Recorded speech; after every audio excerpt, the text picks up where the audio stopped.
জল, জীবন দিই, শান্তি দিই, কিন্তু এখন আমি ধীরে ধীরে অসুস্থ হয়ে যাচ্ছি। আমি কারখানার বর্জ্য, রাসায়নিক তেল আর বিষ নিয়ে আমি জলে মিশি।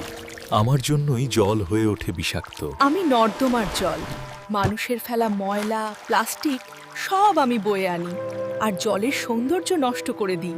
আমি কৃষির রাসায়নিক, বৃষ্টির সাথে ধুয়ে জলে মিশে যাই, ধীরে ধীরে জীবনকেই বিষ বানিয়ে ফেলি। আমি মানুষের অভ্যাস, স্নান, কাপড় কাচা, বিসর্জন, অজান্তেই আমি জলকে নোংরা করে দিই।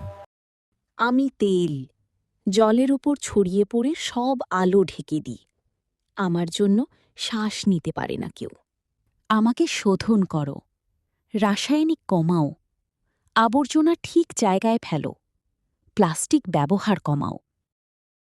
তুমি যদি একটু সচেতন হও, তাহলেই আমি আবার আগের মতো হয়ে উঠতে পারি।